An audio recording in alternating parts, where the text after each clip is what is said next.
ولا سنة بعد سنتي ولا أمة بعد أمتي وعلى آله وأصحابه أجمعين. أما بعد، فأعوذ بالله من الشيطان الرجيم. بسم الله الرحمن الرحيم. لقد قال الله تبارك وتعالى في القرآن المجيد والفرقان الحميد: ولا تقولوا لمن يقتل في سبيل الله أموات بل أحياء ولكن لا تشعرون. ولنبلونكم بشيء من الخوف والجوع ونقص من الأموال والأنفس والثمرات وبشر الصابرين. صدق الله المولانا العظيم وصدق رسوله النبي الأمين المتين الكريم. ونحن على ذلك لمن الشاهدين والشاكرين. والحمد لله رب العالمين يا رب العالمين. يا لطيف لم يزل قلت بنا مما نزل أنت قوي نجنا وتهلك يوم الخلل. لي خمسة أقفي بها حر الغبار لحكما المصطفى والمرتضى وابناهما والفاطمة. غوث اعظم ربني بسر سما مدد قبلتي مدد کعبی مدد انتظاری کرنی پستمنی عمیرا. اے خدا جو خدا کی خدا داد مدد معین الدین حسن معین البناہ رسول لا غریبا لکھنگاہ. عزیزان ملت اسلامیہ عرض و معروف سے قبل آئیے ہم اور آپ مل کر کے اپنے آقا و مولا تاجدار مدینہ راحت القدسینہ مکی سردار مدنی تاجدار ہم غریبوں کے غمگسار نبی پروردگار کائنات کی اولین فصل بہار عرف کے ناقہ سوار دو عالم کے مالک و مختار حبیب کردگار جناب احمد مجتبی محمد روح فدا ارواحنا کی بارگاہ قدس میں درود و سلام تنزلانہ بندہ سے غلامانہ عقیدت و محبت کے ساتھ آواز بلند درود شریف پڑھیں. اللهم صل على سيدنا نبينا محمد وعلى وسلم السلام عليكم ورحمة الله تعالى. صلاة و سلام علیک یا رسول اللہ صلی اللہ علیہ وسلم. اعلی حضرت قدر البرکت رضی اللہ تبارک و تعالی عنہ اہل بیت کی شان میں خراج عقیدت پیش کرتے ہیں. کیا بات رضا اس چمنستان کرم کی، کیا بات رضا اس چمنستان کرم کی. زہرا ہے کلی جس میں حسین و حسن کو. عزیزان ملت اسلامیہ، آج کی محفل سید الشہداء امام عالی مقام حضرت سیدنا امام حسین رضی اللہ تبارک و تعالی عنہ کے نام سے منسوب ہے، اور انہی کی بارگاہ میں خراج عقیدت اور غلامی کا ثبوت پیش کرنے کے لیے ہم سب حاضر ہوئے ہیں. ہر شخص اپنے اپنے انداز میں امام کی بارگاہ میں خراج عقیدت پیش کیا اور کرتا ہے. کچھ لوگوں کے خراج عقیدت کا انداز یہ ہے کہ کربلا کی وادی میں ان کے ساتھ رہ کر کے اپنی جانوں کو قربان کیا. ان کا انداز الگ تھا. بعد کے لوگوں نے ان کی یاد کو تازہ کرنے کے لیے ان کا ذکر حسن کیا اور یہ سلسلہ چلتا رہا. اب صرف اتنا ہی نہیں کہ جو ذکر کر رہے ہیں صرف وہی خراج عقیدت پیش کر سکتے ہیں. نہیں بلکہ کچھ لوگ ایسے بھی ہیں جو دور دراز مقام سے چل کر کے آتے ہیں. تو یہ ان کا چل کے آنا، وقت دینا اور امام حسین کی محبت میں ایک جگہ جمع ہونا، یہ بھی اپنے اعتبار سے وہ امام علی مقام کی بارگاہ میں خراج عقیدت پیش کرتے ہیں۔ ہر شخص اپنے اپنے انداز میں پیش کرتا ہے۔ رہی بات امام علی مقام کی، اللہ اکبر، تو امام علی مقام کی بارگاہ میں کوئی خراج عقیدت ہم جیسا انسان کرے نہ کرے، اس سے کوئی فرق نہیں پڑتا ہے، اس لیے کہ جن کی شان و عظمت رب تبارک و تعالی نے اپنے کلام بلیغ میں ارشاد فرمایا، میرے حبیب آپ اپنی امت سے کہہ دیجئے قُلْ لَا أَسْأَلُكُمْ عَلَيْهِ أَجْرًا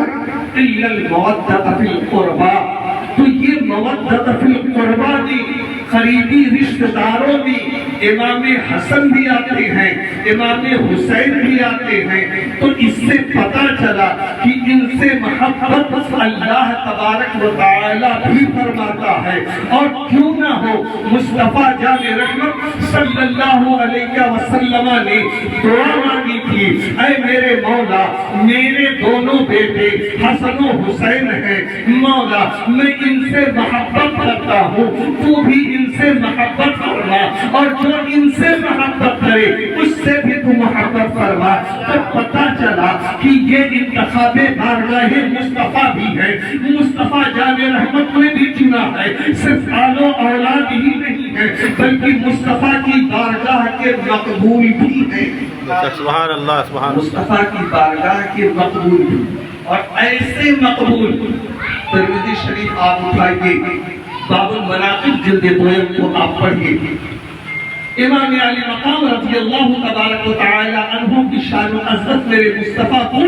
اپنی زبان فیض ترجمان سے ارشاد فرماتے ہیں۔ آقا کریم رؤوف الرحیم صلی اللہ علیہ وسلم نے ارشاد فرماتے ہیں، ترمذی شریف کی حدیث سے، آقا علیہ السلام فرماتے ہیں، من مات علی حب آل محمد مات شہیدا، یہ ترمذی شریف کی حدیث ہے۔ آقا علیہ السلام نے فرمایا کہ جو میری آل کی محبت میں دنیا سے گیا، یعنی محبت اہل بیت، یعنی پنجتن پاک کی محبت، حضور کے گھر والوں کی محبت، حضور کے قریبی رشتہ داروں کی محبت اپنے دل کے اندر رکھا اور ان سے سچی محبت کرتا رہا دنیا میں، تو جب وہ دنیا سے جائے گا تو وہ صرف دنیا سے نہیں جائے گا بلکہ اس کی موت تو بظاہر بستر پر ہوگی، لیکن رب تبارک و تعالیٰ اس سے شہیدوں کا ثواب عطا فرمائے گا، سبحان اللہ، شہیدوں کا ثواب عطا فرمائے گا۔ دوسرے مقام پر اسی مناقب میں آپ نے فرمایا، آقا علیہ السلام فرماتے ہیں، من مات علی حب آل محمد مات مومنان۔ یہ حدیث بڑی زوردار ہے، اس کی تشریح علم عقائد میں، شرح العقائد میں امام نصفی نے بھی کی ہے، اور شرح العقائد میں ایمان کے خاتمے کے تعلق سے اس حدیث کو ذکر فرمایا۔ امام نصفی نے، آپ نے فرمایا کہ کوئی ضروری نہیں ہے کہ انسان عابد و زاہد ہو جائے اور اس کا خاتمہ ایمان پر ہو جائے، یہ ضروری نہیں ہے کہ انسان خانہ کعبہ کا حج کر لے، حاجی ہو جائے، ضروری نہیں ہے کہ وہ مومن ہو کر کے مرے، ضروری نہیں ہے کہ کوئی متقی پرہیزگار ہو جائے، ضروری نہیں ہے کہ کوئی عالم ہو جائے تو وہ ایمان کی حالت میں دنیا سے جائے، لیکن ایک ایسی سند ہے، امام نصفی فرماتے ہیں کہ اگر اہل بیت کی محبت دل میں ہے، مصطفیٰ کی آل کی محبت دل میں ہے، یعنی حسین کریمین کی محبت دل میں ہے، تو یہ محبت ایسی محبت ہے کہ اگر اس کے دل میں ہے سچی محبت تو یہ محبت اس کے ایمان کی ضامن ہو جاتی ہے، ضمانت دے دیتی ہے۔ اور آپ فرماتے ہیں اس لیے کہ مصطفیٰ جان رحمت نے فرمایا، من مات علی حب آل محمد مات مومنا، کہ اگر آل محمد کی محبت میں دنیا سے تم گئے ہو تو یہی محبت تمہارے ایمان کی حفاظت فرمائے گی اور تم دنیا سے صاحب ایمان ہو کر کے جاؤ. سبحان اللہ سبحان اللہ. تمہارا ایمان جائے گا. اور جب انسان دنیا سے ایمان کے ساتھ گیا اللہ اکبر اس کی قبر میں بھی آسانیاں ہوگی, حشر میں بھی آسانیاں ہوگی, بہت سارے مقامات پر اس کے لیے آسانیاں ہی آسانیاں ہوگی. اور اگر ایمان نہیں لے کر گیا ہے تو بہت ساری تکالیفیں آگے بڑھیں گی. میرے آقا علیہ السلام تیسرے مقام پر فرماتے ہیں, اسی ترمذی شریف جلد 2 میں آقا فرماتے ہیں, ابھی آپ نے بھی غور کیا ہوگا, ہم بھی دیکھتے ہیں کہ بہت سارے مزارات مصنوعی کی نظر آتی ہیں. اور حضرت اورنگزیب کے زمانے میں تھی, تو انہوں نے تو بھائی اپنے اپنے انداز میں بادشاہ وقت سے جو کرنا تھا وہ کیے, لیکن ہم تو نہیں کر سکتے. اہل نظر اہل دل ہی جانتے ہیں کیا ہے کیا نہیں ہے. اب بہت ساری ایسی قبریں ہیں جسے ہم مزار تصور کرتے ہیں, اور حقیقت میں اللہ بہتر جانتا ہو کیا ہے اندر قبر میں کیا ہو رہا ہے,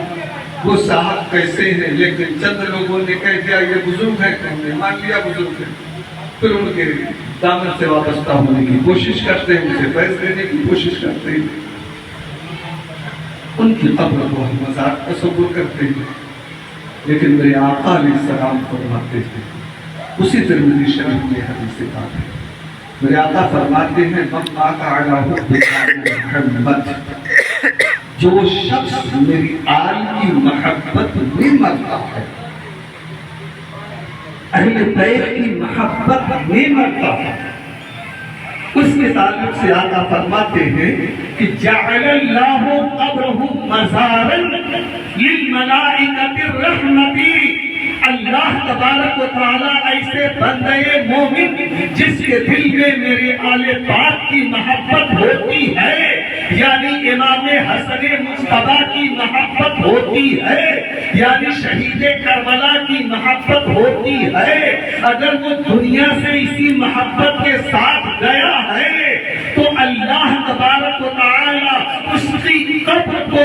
مزار بنا دیتا ہے. جعل اللہ قبرہ مزارا, اللہ اس کی قبر کو مزار بنا دیتا ہے. ہم بھی مزار بناتے ہیں, رب بھی مزار بناتا ہے. مصطفیٰ فرماتے ہیں ہم مزار بناتے ہیں تو گنہگار بھی جاتے ہیں, ہم فیض لینے جاتے ہیں, لیکن مصطفیٰ فرماتے ہیں جو میری آل کی محبت میں دنیا سے جاتا ہے اس کی قبر کو مزار کوئی عام انسان نہیں بناتا ہے, رب تبارک و تعالیٰ مزار بناتا ہے اپنی شان کے مطابق. اور اتنا ہی نہیں بلکہ آگے آگے ارشاد فرماتے ہیں جعل اللہ قبرہ مزارا,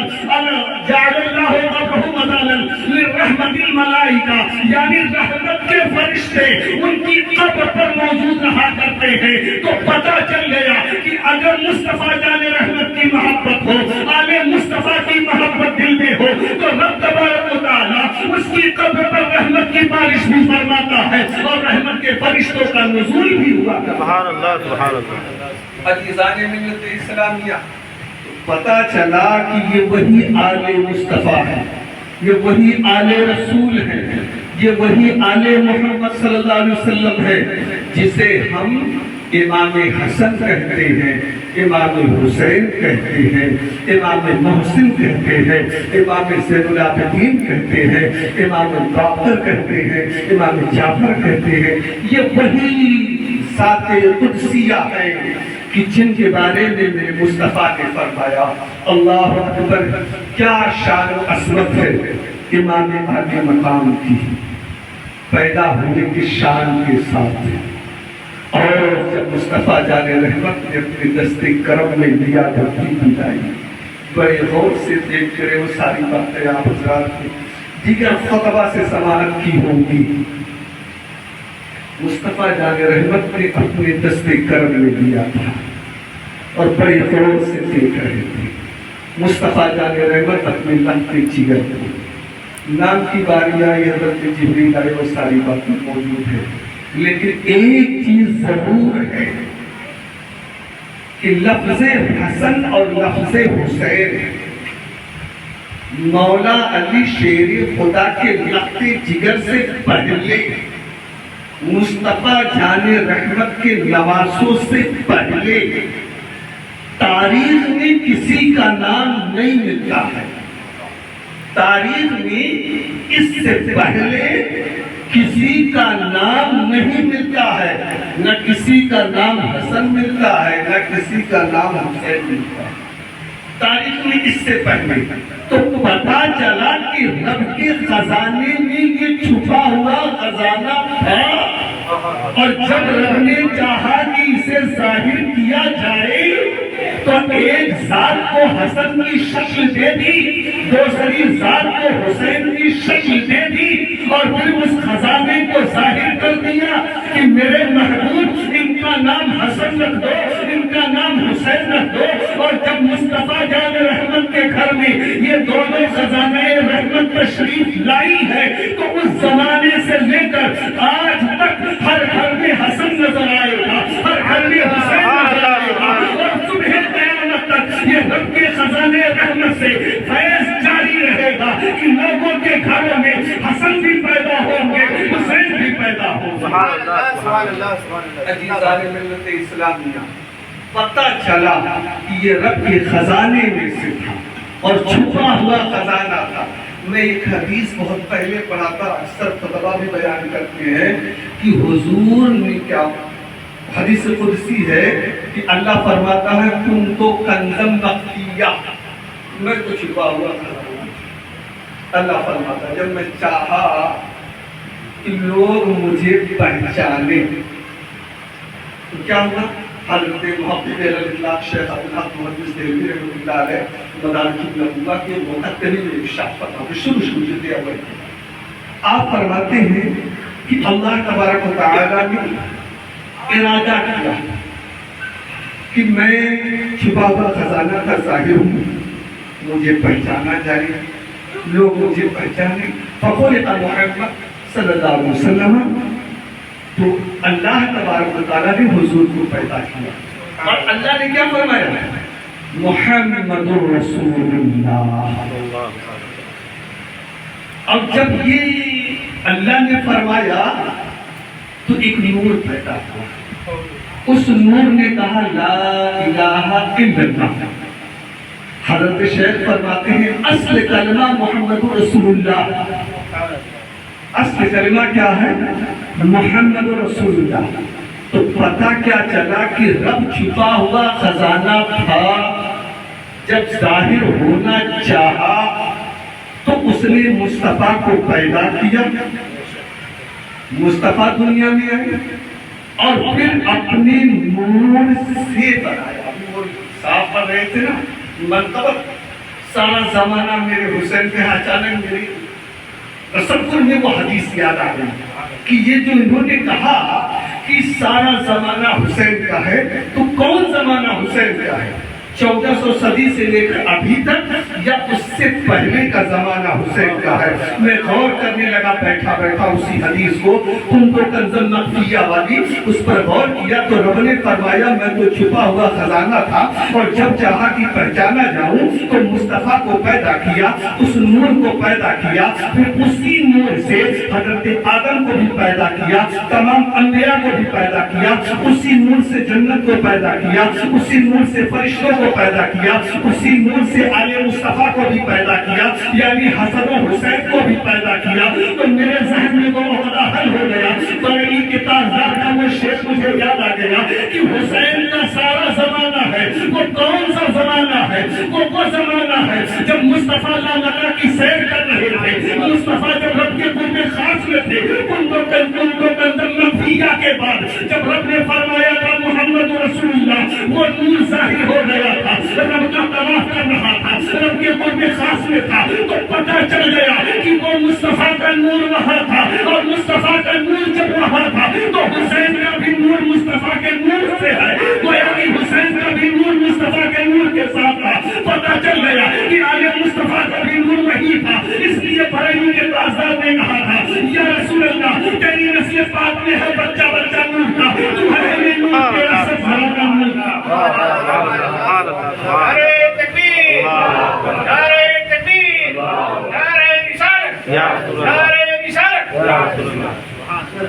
کرنے لگا اسی حدیث قدسی پر وہ شعر حضرت نے پڑھا تھا کہ سارا زمانہ حسین کا ہے اور وہ سارا زمانہ حسین کا ہے اور پشت در پشت نور مصطفیٰ آتا رہا اور حسین بھی چلتے رہے اسی نور کے ساتھ ساتھ۔ اب آپ کہیں گے یہ کیسے کہہ دیا؟ یہ حدیث دے رہا ہوں، یہ حدیث میرے آقا نے فرمایا حسین منی وانا من الحسین، سبحان اللہ سبحان اللہ، حسین منی وانا من الحسین، حسین سے میں ہوں، مجھ سے حسین ہے اور میں حسین سے ہوں، مجھ سے حسین۔ آقا نے کیا فرمایا؟ مجھ سے حسین، یعنی مصطفیٰ پہلے ہے تب حسین ہے، مصطفیٰ پہلے تب حسین۔ پھر آقا نے فرمایا حسین ہے تو میں ہوں، حسین ہے تو میں ہوں۔ غور کرنے لگا اس حدیث پہ، اللہ اکبر، یہ کیسے ہو سکتا ہے؟ یہ زاویہ ہے نا بھائی، دنیا کا دستور ہے، باپ ہے تو بیٹا ہے تو پوتا ہے، یہ نہیں کوئی کہے گا پوتا ہے تو دادا ہے، نہیں، دادا پہلے ہے، دادا کا رہنا ضروری ہے تب بیٹا ہوگا، بیٹے کا رہنا ضروری نہیں ہے کہ بیٹا ہو تبھی باپ کہلائے گا، تبھی باپ ہوگا، نہیں، یہ زاویہ نہیں ہے۔ لیکن یہاں تو مصطفیٰ نے فرمایا میں ہوں تو حسین، حسین ہے تو میں ہوں۔ میں غور کرنے لگا، اس کی کئی توضیحات محققین نے پیش کی ہے، اس کو میں پیش کر رہا ہوں۔ حسین آقا ہے تو حسین ہے، یہ کیا ہے؟ حضور مکے میں جلوہ گر ہوئے، اظہار نبوت فرمایا، 53 سال کی عمر شریفہ میں اظہار نبوت فرمایا، لوگ کلمہ پڑھتے رہے، اسلام چلتا رہا حضور کے ساتھ ساتھ، حضور جہاں جہاں رہے اسلام آپ کے ساتھ ساتھ رہا، یہاں تک کہ 10 سال تک مکہ شریف میں رہے، 40 سال 53 سال تک مکہ شریف میں رہے، 10 سال تک تبلیغ اسلام، 13 سال تک تبلیغ اسلام فرماتے رہے، اسلام چلتا رہا آپ کے ساتھ ساتھ، جہاں جہاں آپ گئے اسلام آپ کے ساتھ چلتا رہا۔ پھر مدنی دور شروع ہوا، حضور 10 سال مدینہ شریف میں رہے، حضور جہاں جہاں چلتے رہے اسلام آپ کے ساتھ چلتا رہا، جس وادی میں گئے، جس جنگ میں گئے، حضور بدر میں ہے تو اسلام بدر میں ہے، حضور خندق میں ہے تو اسلام خندق میں ہے، حضور احد میں ہے تو اسلام احد میں ہے، جس مقام پر حضور ہے اسلام وہاں ہے۔ لیکن حضور کے وصال کے بعد یہ اسلام خلیفہ اول حضرت ابوبکر صدیق سے چلتا رہا، حضرت ابوبکر صدیق کی خلافت کے بعد یہ اسلام حضرت عمر فاروق اعظم کے ساتھ چلتا رہا، حضرت عمر فاروق اعظم کے بعد یہ اسلام حضرت عثمان غنی کے ساتھ چلتا رہا، حضرت عثمان غنی کے بعد یہ اسلام مولا علی کے ساتھ چلتا رہا، ان کی شہادت کے بعد حضرت امام حسن مصطفیٰ کے ساتھ چلتا رہا، لیکن حضرت امام حسن مصطفیٰ کی شہادت کے بعد یہ اسلام کی بات ہو، اسلام کا سارا دار و مدار امام حسین کے کندھے پر آ گیا تھا، مصطفیٰ سے وہ اسلام چلا تھا، مکے سے وہ اسلام چلا تھا، مدینہ طیبہ پہنچا تھا، مدینہ طیبہ کی وادی سے مختلف مقامات پر ان صحابہ کے ذریعے سے پہنچتا رہا، اور پھر اس کے بعد امام حسن کے ذریعے پہنچتا رہا، لیکن شہید کربلا کی جب باری آئی ہے تو اسلام آپ کے کندھوں پر ہوتا ہے اور آپ کے کندھوں پر سوار ہوتا ہے اور آپ کے ذریعے سے چلتا ہے، تو 23 سال تک مکی دور ہو، مدنی دور ہو، خلفائے راشدین کا دور ہو، یہ تمام دور مصطفیٰ کے ادوار کہلاتے ہیں، مصطفیٰ کی خلافت کہلاتی ہے تو پتہ چلا کہ اسلام چلا ہے تو مصطفیٰ سے چلا ہے، اور اس کے بعد میں جب مصطفیٰ جان رحمت کی خلافت مکمل ہوتی ہے خلفائے راشدین کے ساتھ، تو یہ اسلام جو ہے امام حسین پر آتا ہے، اور امام حسین سے لے کر کے آج تک اسلام جو چل رہا ہے یہ حسین ابن علی کے احسان کی وجہ سے چل رہا ہے۔ وہ اسلام تھا جو مصطفیٰ نے مکے کی وادی سے لے کر کے مدینہ طیبہ کی وادی تک لے گئے، مدینہ طیبہ کی وادی سے مختلف مقامات کو لے گئے، اور صحابہ کرام کی وہ مقدس ذات قدسیہ اسلام کو مختلف مقامات تک لے کر گئی ہے۔ لیکن جب حسین ابن علی کی باری آئی ہے تو حسین ابن علی نے ایک دور کے لیے نہیں محدود کیا تھا، صبح قیامت تک اسلام پہچانا جائے گا تو حسین ابن علی کے ساتھ پہچانا جائے گا۔ اسی لیے میرے آقا نے فرمایا تھا حسین منی و انا من الحسین، مجھ سے حسین اور میں حسین سے۔ اسی حدیث پاک کی ترجمانی سرکار غریب نواز نے اپنی زبان میں کہی تھی۔ کیا کہا تھا؟ شاہ است حسین، بادشاہ است حسین، دین است حسین، دین پناہ است حسین۔ غریب نواز نے کیا کہا ہے؟ دین بھی ہے، دین کو پناہ دینے والے کون ذات تھی؟ حسین کی ذات۔ وہ دین جو مصطفیٰ جان رحمت نے مکے کی وادی سے لے کر کے مدینہ طیبہ تک لائے، اور آپ کی خلافت راشدہ جو صحابہ کے ساتھ شامل ہے، وہ اسلام امام حسین تک جب آیا، وہی اسلام اب حسین کی شکل میں ہو گیا ہے، اور حسین کی شکل میں آج تک ہے، اور قیامت تک رہے گا۔ کیوں؟ اس لیے کہ کوئی نبی نہیں آئے گا، میرے مصطفیٰ ہی آخری نبی ہے۔ میرے آقا نے فرمایا لا نبی بعدی، میرے ابن ماجہ شریف کی حدیث ہے لا نبی بعدی، میرے بعد کوئی نبی ہو ہی نہیں سکتا، اور آپ ہی کی دورے نبوت میں قیامت بھی آئے گی، اور قیامت بھی آئے گی ہی نہیں صرف بلکہ حساب و کتاب بھی ہوگا۔ آپ ہی کی دورے نبوت میں، آپ ہی کے زمانے نبوت میں ہی مصطفیٰ جان رحمت نبوت کے دور میں ہی حساب و کتاب بھی ہوگا، سب کچھ ہوگا۔ تو ایک توضیح تو یہ محققین نے پیش کی ہے حسین منی و انا من الحسین کی مراد اسلام ہے، اور میں جب غور کیا اللہ اکبر حسین منی و انا من الحسین، تو قرآن کی آیت سے دلیل دوں گا حسین منی و انا من الحسین۔ آقا نے فرمایا حسین مجھ سے ہے اور میں حسین سے ہوں۔ اللہ نے قرآن کریم میں ارشاد فرمایا وَمَا رَمَيْتَ إِذْ رَمَيْتَ وَلَكِنَّ اللَّهَ رَمَىٰ۔ حبیب جو کنکری ماری ہے نا وہ آپ نے نہیں ماری، ہم نے ماری ہے۔ مارنا یہ انسان کا فعل ہے، پھینکنا یہ انسان کا فعل ہے، اور اللہ کیا کہتا نہیں حبیب آپ نے نہیں، یہ تو ہماری شان ہے، یہ تو ہم نے کیا ہے۔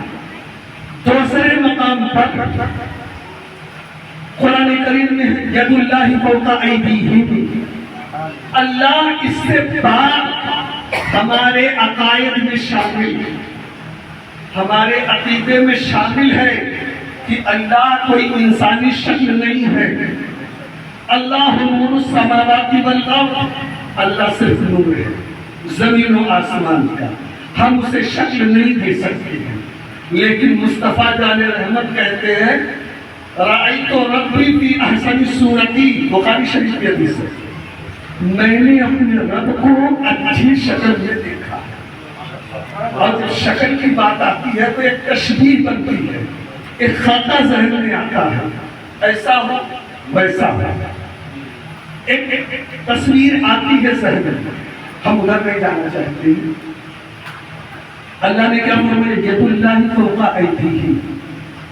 تھا کیا مصطفیٰ کا دست کرم تھا صحابہ کے ہاتھ پر، اور اللہ نے کہا حبیب وہ آپ کا ہاتھ نہیں، یہ تو ہمارا ہاتھ ہے۔ اس صراحتاً میں اب ذرا دیکھیے اس حدیث پر آئیے پلٹ کرتے ہیں، حسین منی و انا من الحسین، حسین مجھ سے اور میں حسین سے۔ کیا پتا چلا؟ مصطفیٰ جان رحمت نے فرمایا حسین مجھ سے ہے، میں حسین سے ہوں، یعنی جو تم نے دیکھا تھا مدینہ منورہ کی گلیوں میں مجھے اور حسین کو، در حقیقت وہ حسین نہیں تھا بلکہ میرا عکس تھا، وہ حسین نہیں تھا، وہ میرا سایہ تھا، در حقیقت وہ حسین نہیں تھا بلکہ میرا جلوہ تھا۔ اور مصطفیٰ جان رحمت نے مدینہ منورہ کی مسجد میں جب نماز پڑھا رہے تھے، قوم نے دیکھا تھا، صحابہ نے دیکھا تھا، مصطفیٰ سجدے پہ ہیں اور پشت انور پر حسین سوار ہے، تو یہ نظر آ رہا ہے یہ حسین ہے، نیچے جو ہے وہ نانا ہے، تو پتہ چل گیا حسین منی کا پہلا جملہ سمجھ میں آ گیا کہ نانا سے حسین ہے۔ اور جب کربل کی وادی میں جاتے ہیں اور کربل میں پہنچنے کے بعد امام علی مقام میں اپنی پیشانی اقدس کو زمین پر رکھ کر کے رب کی کبریائی بیان کی تھی اور سجدے کی حالت میں آپ شہید ہو گئے تھے، تو وہاں بھی حسین تھے، یہاں بھی حسین ہے، یہاں پہ نانا ساتھ میں ہے، وہاں نانا دکھ نہیں رہے ہیں، تو پتہ چل گیا ظاہر میں حسین ہے باطن میں نانا ہے۔ اس لیے کہ حضرت عبداللہ بن عباس کی روایت کہہ رہی ہے کہ مصطفیٰ جان رحمت کربل کی وادی میں موجود تھے، تو پتہ چل گیا ظاہر میں حسین ہے باطن میں نانا ہے۔ اس لیے تو مصطفیٰ جان رحمت کے وہ نور عین ہے، ظاہر میں حسین ہے، باطن میں مصطفیٰ کے نور ہے، ظاہر میں جسم انیات ہے، لیکن اس کے اندر جو خون دوڑ رہا ہے مصطفیٰ جان رحمت کا خون دوڑ رہا ہے۔ گفتگو جو ہو رہی ہے زبان حسین کی ہے، انداز گفتگو مصطفیٰ کی ہے، تاثیر مصطفیٰ کی ہے، تو پتہ چل گیا ڈھانچہ حسین کا ہے لیکن روح اس کے اندر مصطفیٰ جان رحمت کی داخل ہے۔ اسی لیے مصطفیٰ نے فرمایا حسین منی و انا من الحسین، حسین مجھ سے ہے اور میں حسین سے۔ نعرہ تکبیر، نعرہ رسالت، نعرہ رسالت، جشن شہیدان کربلا، جشن شہیدان کربلا، مفتی عبدالقدیر میاں۔ عزیزان ملت اسلامیہ، آقا نے فرمایا حسین منی و انا من الحسین۔ اب اگر کوئی کہے نہیں تو پھر یہ جو قرآن کی آیت کو کیا کہو گے؟ کہو گے تعمیل کرنے کی ضرورت ہے، یہ آیت متشابہات ہے، بلا شبہ آیت متشابہات ہے، تعمیل کی ضرورت ہے۔ تو یہ حدیث جو ظاہر ہے اس کا آپ کون سی تعمیل پیش کر رہے ہیں؟ جو حسین کے بارے میں آقا نے فرمایا، تو وہ جو شعر مولانا نے پڑھا تھا، مولانا نے فرمایا یہ سارا زمانہ حسین کا ہے، تو ہر جگہ جہاں جہاں حسین ہے وہاں وہاں ان کے نانا ہے، وہاں وہاں ان کے نانا ہے۔ امام علی مقام رضی اللہ تبارک و تعالیٰ عنہ شان و عظمت تو بہت ہے۔ آخری بات کہہ کر کے اپنی بات کو مکمل کر دیا۔ آپ نے واقعہ سنا ہوگا خطبہ سے امام علی مقام شریف جو کربلا کی ہوتی، شہادت کے بعد بھی کچھ شہید لوگوں نے کوشش کی کہ آپ کے عاشق مبارکہ پر تھوڑی دوڑائی، تو دوڑایا شہید لوگوں نے شہادت اپنی جہالت کی انتہا کو پہنچ گئی، اپنے ظلموں پر بربریت کی آخری انتہا کو پہنچ گئی۔ آل پیغمبر کے ساتھ چوکیا امام علی مقام کی شہادت کے بعد جیسے چور ڈاکو ہوتے ہیں نا جو مال لوٹو، اس طریقے کا ماحول بنا دیا جس کے ہاتھ میں جو آئے مانے ہمت سمجھ کر کے چھین لیا جائے۔ امام پاک کی بہت سارے جو سامان تھے، زراعت تھی، تلوار تھی، انگوٹھی تھی، وغیرہ وغیرہ سب انہوں نے چھین لی۔ بعد میں لوگوں کو خیال آیا ایسا کرتے ہیں کہ انہوں نے تو ظاہر میں بیعت تو نہیں کی، شہید ہو گئے، شہادت کو قبول کر دیا، لیکن ہاتھ پر بیعت تو نہیں کی۔ چلو ایسا کرتے ہیں کہ بادمی سے ہی ان کی شہادت کے بعد ان کا ہاتھ لے لیتے ہیں، یزید تک پہنچا دیتے ہیں، اور یزید ان کے ہاتھ پر ہی ویسے ہی صحیح ہاتھ پہ رکھ کر کے ہاتھ بیعت کر لے گا۔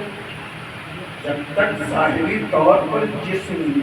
اور روح کا رشتہ تھا تب تک تو نہیں کیے، چلو شہادت کے بعد ان کا ہاتھ لے لیتے، لیکن بھولا تو نہیں پایا، بھولا تو نہیں پایا۔ میں سوچنے لگا امام علی مقام لوگ اپنا سر بچانے کے لیے ہاتھ دے دیتے ہیں، ہاتھ کٹ جائے چلے گا زندہ تو رہوں گا، پیر کٹ جائے چلے گا زندہ تو رہوں گا، لیکن آپ نے ہاتھ نہیں دیا، سر دے دیا، ہاتھ نہیں دیا، سر دے دیا۔ امام پاک آپ کے ہاتھ میں ہے کیا؟ آپ کے ہاتھ میں ہے کیا کہ آپ نے سر دے دیا، ہاتھ نہیں دیا؟ لوگ سر کو بچانے کے لیے ہاتھ دے دیتے ہیں، پیر دے دیتے ہیں اور دیگر چیزیں دے دیتے ہیں، لیکن آپ نے ہاتھ کو بچانے کے لیے مصطفیٰ جان رحمت کا مدینہ منورہ چھوڑ دیا، مکہ کی وادی میں آئے، طواف کعبہ کرنے کے بعد غلاف کعبہ کو پکڑ کر کے چمٹ گئے، زہر و قطار ہوتے رہے، اور مقام ابراہیم پر بھی آپ نے اپنے معمولات کے مطابق جو ہے وظائف یا نمازیں ادا فرمائی، حتیم میں جا کر کے آپ نے دعا کی، لیکن آپ وہاں سے بھی نکل آئے، مکہ شریف بھی چھوڑ دیا، اپنے خاندان کو بھی چھوڑ دیا، اہل و عیال کو بھی چھوڑ دیا، صرف ہاتھ بچانے کے لیے حسین ابن علی یہ سب کچھ کر رہے ہیں، اپنے جوان بیٹے کو قربان کر رہے ہیں، 6 ماہ کے علی اصغر کو قربان کر رہے ہیں، اپنے بھائی کی یادگار امام حسن مصطفیٰ کی یادگار حضرت قاسم کو شہادت کا جام پلانے کے لیے رن میں بھیج رہے ہیں، اپنے بہن کے 2 پھول جیسے معصوم بچے کو اور اپنے جانشاروں کو قربان کرانے کے لیے، لیکن ہاتھ نہیں دے رہے ہیں، قربانیاں قبول کر رہے ہیں، ساری تکالیفیں برداشت کر رہے ہیں، ہاتھ نہیں دے رہے ہیں۔ آخر وجہ کیا ہے؟ آپ کا ہاتھ ہے یا کچھ اور ہے، یا آپ کے ہاتھ میں کچھ اور ہے؟ آخر وجہ کیا ہے؟ غور کیا تو پتہ چلا نہیں میرے عزیز، یہ سر جو تھا جسم کے ساتھ حسین ابن علی کا سر تھا، اور یہ ہاتھ جو تھا یہ حسین ابن علی کا ہاتھ نہیں تھا، اس میں جو امانتیں تھی یہ حسین ابن علی کی امانتیں نہیں تھی، بلکہ یہ ہاتھ پر اصل میں محمد رسول اللہ کا تھا، یہ ہاتھ پر اصل میں حضرت ابوبکر صدیق کا تھا، یہ ہاتھ پر اصل میں حضرت عمر فاروق اعظم کا تھا، یہ ہاتھ پر اصل میں حضرت عثمان غنی کا تھا، یہ ہاتھ پر اصل میں مولا علی شیر خدا کا تھا، یہ ہاتھ پر اصل میں امام حسن مصطفیٰ کا تھا، اور حقیقت یہ ہے کہ یہ ہاتھ جو ہے ید اللہ فوق ایدیہم کا مسئلہ تھا، اور ہاتھ میں کیا تھا؟ خدا کی امانت تھی، اس ہاتھ میں ہاتھ کے اندر کیا تھی؟ وہ خدا کی امانت تھی، وہ حدود اللہ کی امانتیں تھی، محمد رسول اللہ کی سنتیں تھی، مصطفیٰ جان رحمت کا نظام مصطفیٰ تھا، نظام قدرت تھا، اس لیے حسین ابن علی نے نہ ہاتھ دیا تھا، اور جو ہاتھ میں تھا وہ بھی نہیں دیا، ہاتھ دیا اور جو ہاتھ میں تھا وہ بھی نہیں، یعنی نظام قدرت کو نہیں بدلنے دیا، اور مصطفیٰ کی بات اور آپ کی نعمت کا حق ادا کیا۔ اسی لیے میرے سلطان غریب نواز نے کہا تھا، شاہ است حسین بادشاہ است حسین دی است حسین دی پناہ است حسین، سردار لدار دست یزید حقا کے بنائی لا الہ است حسین، وما توفیقی الا باللہ، استغفر اللہ ربی من کل ذنب واتوب الیہ، واشهد لا الہ الا اللہ، واشهد ان محمد عبدہ ورسولہ، وما علیہ